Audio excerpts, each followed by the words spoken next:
নমস্কার মা জানান। আপনি একটা প্রয়োজনীয় ব্যাপার এখানে আসতে হলো প্রসন্ন ভট্টাচার্য মহাশয়। রানীমাকে খবর দিয়েছো তো? খবর দিতে হবে না। আপনাদের কটার সময় আসার কথা ছিল? 3:30। 3:30? দেখা হলো না? ওই ঠিক হলো। দুজনকেই 3:30? বসুন। না না না, আমার মনে হয় সময়টা আপনার ভুল হয়েছে। আমার মনে হচ্ছে আপনিই ভুল করেছেন। প্রসন্ন ভট্টাচার্যের সময় দিনক্ষণ লগ্ন ভুল হয় না, তাই এ বাড়িতে তার এত কদর। আমার মনে হচ্ছে আপনার বোধ আর খুব বেশি কদর এ বাড়িতে নেই।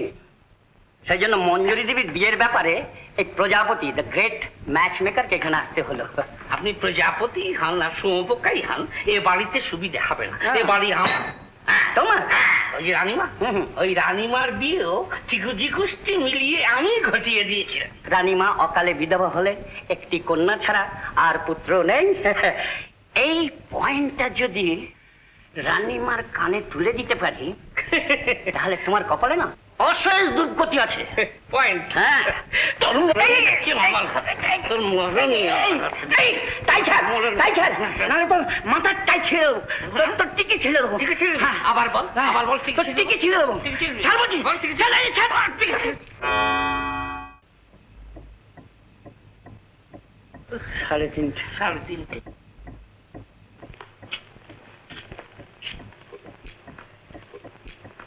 লিস্ট এনেছেন? আগে হ্যাঁ, একেবারে সব কুষ্টি মেলানো, ঘর বল খেতাব, একেবারে সাত্বিক রাজরাজগার বংশ। এই যে আমার লিস্টে মডার্ন মোগলস মানে এই বড় বড় শিল্পপতিদের নাম, তারপর পাত্রের নাম, ইনকাম ট্যাক্স রিটার্ন, তারপর কোম্পানির ব্যালেন্স শিট, আর তারপর ওই আপনার ওই ব্ল্যাক মানি মানে হচ্ছে কালো টাকার ওই একটা আন্দাজি হিসেব, সব ডিটেলসে দেওয়া আছে। যত আয় ঘোড়াতেই সব ব্যয়। আগে ঘোড়াগুলোতে ব্যয় প্রচুর। রাজার ছেলে তো, তাই ঘোড়াগুলো নিয়ে ঘুরে ঘুরে বেড়ায়। তুমি থামো, এসব হচ্ছে রেসের ঘোড়া, পৃথিবীময় ঘুরে ঘুরে বেড়ায়, তাই যত্র আয় তত্র ব্যয়। বলুন বলুন, এসব বনেদি বংশের লক্ষণ কিনা? বুঝেছি। আপনার এই ছেলেটি যত্র আয় তত্র ব্যয়, অথচ লিখছেন কিং মেকার। মানে বুঝলেন না রানীমা? কিং মেকার মানে ওই রাজনীতি করেন। বাপের প্রচুর পয়সা, 6 ইলেকশনে দাঁড়িয়েছেন, কর্পোরেশন, লোকসভা, অ্যাসেম্বলি 6 হেরে গিয়ে এখন আর নিজে দাঁড়াচ্ছেন না, অন্য লোককে দাঁড় করাচ্ছেন, মানে মন্ত্রী বানাচ্ছেন। তো মন্ত্রী বানানো মানেই তো আপনার ওই কিং মেকার। আচ্ছা বুঝেছি, আপনি কাগজটা রেখে যান, আমি পরে খবর দেবো। আর ক্যাশিয়ার বাবুর কাছ থেকে আপনাদের খরচা নিয়ে যান। বলেছি না, জয় রানীমা জয়। এ না হলে বনেদি ঘর, কেশের ও ঘরে বসে। হ্যাঁ, তুমি বুঝতে পারছো না, মেয়ের বিয়ে তো দিতে হবে। হবে তো। মঞ্জুর সমান ঘরে পরিচিতি হওয়া চাই, ওর গুণের স্তাবক চাই নিজেদের সমাজের মধ্যে, তখন ঘটক গিয়ে উস্কে দেবে। পাত্রপক্ষ নিজেরা প্রস্তাব নিয়ে আসবে, বিবেচনা করব আমরা, আর সেই জন্যই তো কমলাপুরের রাজবাড়িতে পার্টি হবে। হ্যাঁ, এইবার বুঝতে পেরেছি। তাহলে এক কাজ করি, আমাদের যত সব পরিচিত পরিবার আছে তাদের যত উপযুক্ত ছেলে আছে সব গড়ে নেমন্তন্ন করে ফেলি। না না, ওই অল্প বয়সী ছেলে মেয়েরা বড় হুজুকে, ওদের জন্য সেদিন কেউ মনোযোগ দিয়ে গান শুনতে পারিনি। নিমন্ত্রিত হবে পরিচিত পরিবারে, সস্ত্রী কর্তা ব্যক্তিরা আসবেন, অবশ্য লাবণ্যদের কথা অন্য, কারণ মঞ্জুর শিক্ষয়িত্রী টাকা করি নেয় না। ওদের নেমন্তন্নটা তুমি নিজে গিয়ে করে আসবে। আমি বেশ তাই করবো। তা কি বলবো? ওদের বাড়ির সবাইকে আসতে বলবে। সবাইকে? হাসছো যে? না না না, মানে তোমার হিসেবটা ঠিক আছে। ওদের বাড়ির সবাই মানে তো স্বামী আর স্ত্রী। ওদের বাড়ির সবাই বলতে যদি মাত্র স্বামী স্ত্রী হয়, তা আমি আর কি করবো বলো? আসতে বলবে। হ্যাঁ তাই বলি। বেশ হ্যাঁ, কিন্তু উপলক্ষ? উপলক্ষ? উপলক্ষ একটা বানিয়ে বলবে। বানিয়ে বলবো, বেশ। আমাকে আর এর মধ্যে নেমন্তন্ন কেন? সে কি কথা? আরে আপনাদের যাওয়া চাই, এত বড় একটা উপলক্ষ। কি উপলক্ষ? উপলক্ষ উপলক্ষ উপলক্ষ আরে উপলক্ষ তো একটা আছেই। আসল কথা হচ্ছে, মুদ্রা কথা হলো আপনাদের সবাইকে যাওয়া চাই, আপনারা সবাই যাবেন। মা, তুমি কিন্তু নিশ্চয়ই যাও, সবাইকে নিয়ে যাও। আপনাকে আর কি বলবো, আপনি নিশ্চয়ই যাবেন, সবাইকে নিয়ে যাবেন। হ্যাঁ, সবাই যাবে একেবারে।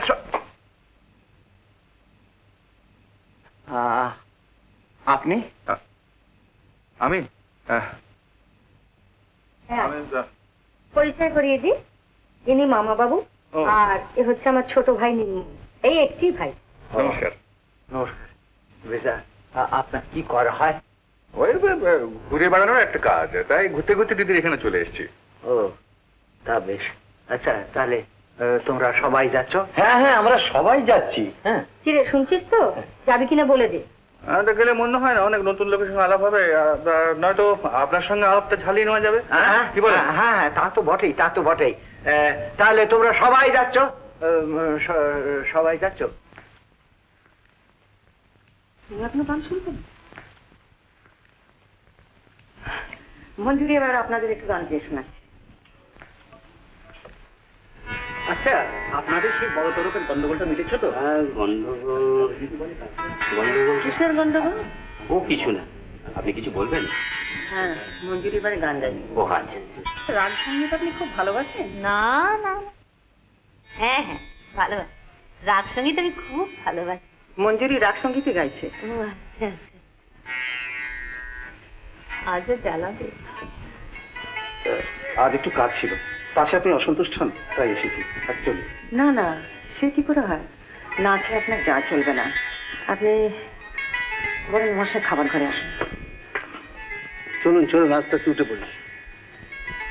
হ্যাঁ, চলুন। হ্যাঁ, খাওয়া ঘরে দিয়েছি। এই বেলা উঠে পড়া ভালো, নয়তো গান আরম্ভ হলে তখন আবার ওটাটা খারাপ দেখাবে। আচ্ছা, চলুন।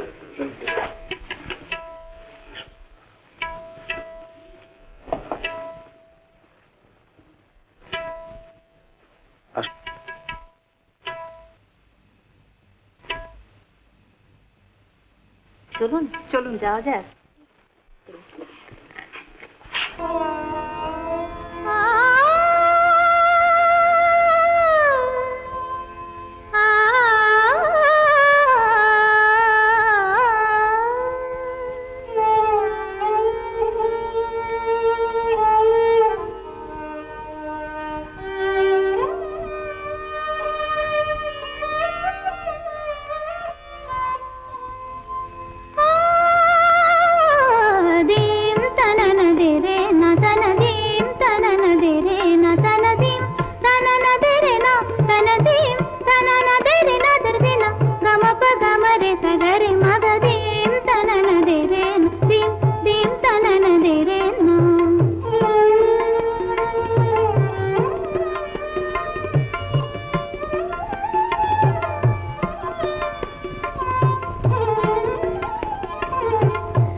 চমৎকার, অপূর্ব। এই দুরূহ রাগ সঙ্গীত, একে আয়ত্ত করা তো বড় সহজ কথা নয়। খুব মিষ্টি আপনার গলা। আর এই আসরে এ রসের রসিক কেউ নেই জেনেও আপনি যে আপনার গানের মান নিচু করেননি, তার জন্য আপনাকে আরো ধন্যবাদ। আপনি আপনি বোধহয় আমাকে ঠিক দেখতে পাচ্ছেন না, না? চশমাটা পড়ুন না। অনর্থক ঝাপসা থেকে আপনাকে কতগুলো কথা বলে গেলাম। নিন পড়ুন। চশমা ছাড়াই আমি ভালো দেখি। তাই তো বলি, এত সুন্দর চোখ যা, তার চশমা কেন? অন্য প্রয়োজন আছে। কোনো প্রয়োজন নেই, ওসব স্টাইল ফাইলের মধ্যে একদম যাবেন না তো। আর দেখুন, আপনার এই কিছু মনে করবেন না, আপনার এই ফ্রেমটা খুব মডার্ন স্টাইলের নয়। এই যে ব্রিজগুলো এত পলকা হয় আর পড়তে গেলে এত সর্বনাশ।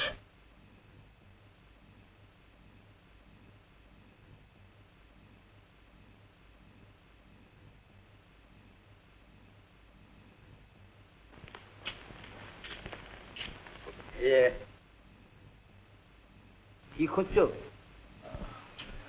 দেখুন না, আমি এই চশমার কাঁচটা ভেঙে ফেলেছি।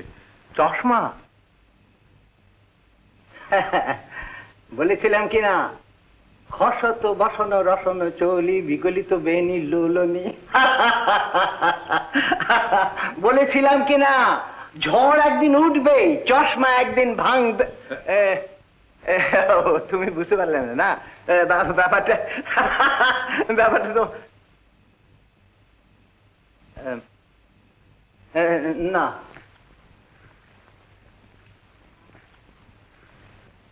চশমা কোথায় মঞ্জুরি? মানে দেখুন, চশমাটা আমি ভেঙে ফেলেছি। আপনি?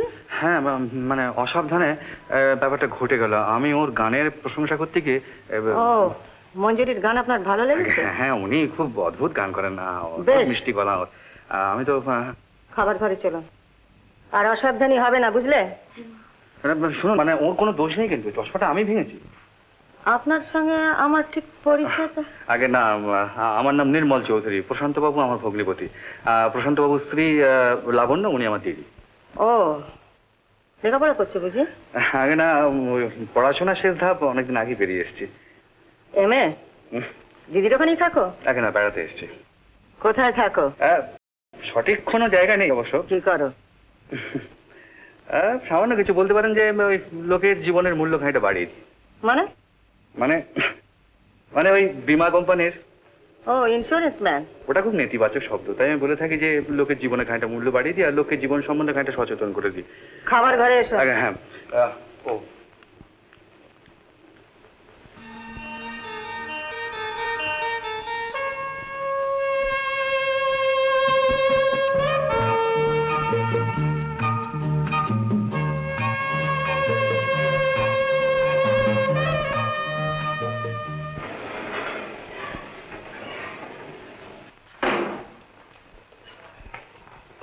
আরে আসুন আসুন। হ্যাঁ, নমস্কার। হ্যাঁ, সেদিনে কিন্তু আপনার গান খুব ভালো লেগেছিল। এসো ভাই মঞ্জুরি, তুমি ভেতরে এসো। ওরে, তুই যেন আবার হুট করে চলে যাস না। এই, হ্যাঁ, এসো।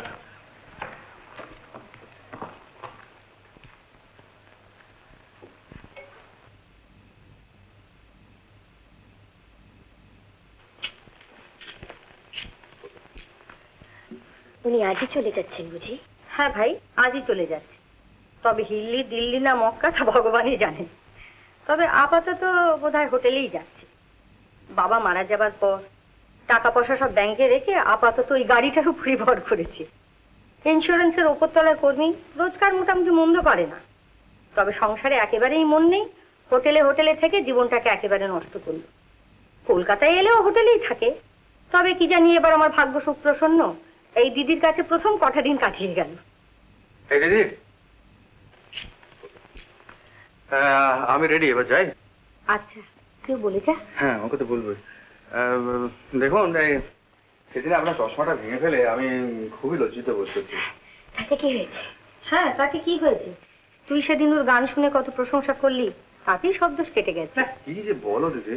তবে হ্যাঁ, প্রশংসা আমার সত্যি পাও না। না না, কি যে বলে। ঠিকই বলছি। আর তার সঙ্গে ছোট্ট একটা অনুরোধ করছি আপনাকে। কি? সেদিনের গানটা যদি আরেকবার গিয়ে শুনুন। কিন্তু তো বলছি, না বাবা, আমার বাড়িতে সব ডুগি বায়া তবলা সব কিছু নেই। ওই অর্গানটা রয়েছে, ওতে যা হয় করতে পারো। ওতে? হ্যাঁ, এতে এতে মানে কোনো আধুনিক সঙ্গীত বা কোনো রবীন্দ্রসঙ্গীত যার কথা বেশ ভালো এরকম গান। সরগম ছাড়া কথার গান আমি জানি না। সে কি, গাইবেন না তাহলে? কথার গান আমি সত্যি জানি না। কেন? শিখিনি, শুনিও নি। তাহলে তুই ওকে একটা গান শুনিয়ে দে নির্মল। কি যে বলো দিদি, এরকম একজন গুণীর সামনে। এত সংকোচ বোধ করছেন কেন? না মানে আমিও এককালে ক্লাসিক গানে চর্চা করতাম, বুঝলেন? আর চর্চা রাখলে আজ আমার বেশ খ্যাতিই হতো, কিন্তু এই পেটের চাপেই বলুন আর কাজের চাপেই বলুন ওসব পাঠ উঠিয়ে দিতে হয়েছে। এখন ওই নিজেই গুনগুন করি, নিজেই শুনি। সত্যি কথা বলতে কি, আমি এখন রাগ সঙ্গীতের চৌহদ্দির বাইরে। তবু এ গান কে শিখিয়েছে? কি আশ্চর্য, আমি কি করে জানি? তোমার আশকারাতেই তো হয়েছে। কিরে মঞ্জু, কোথায় শুনেছিস সে গানটা? আমি চাই না তুমি আমার মেয়ের সঙ্গে কোনো সম্পর্ক রাখো। আমি চাই না তুমি তাকে এমন কোনো বুদ্ধি দাও যাতে তার শৃঙ্খলা ভাঙবার মনোভাব করে ওঠে। তোমার ওখানে সেলাই শিখতে যাওয়ার কথা, বেড়াতে যাওয়ার কথা না। গাড়ি গিয়েছিল, ফিরে এসে জানালো তোমরা নাকি নির্মলের ওখানে বেড়াতে গেছো।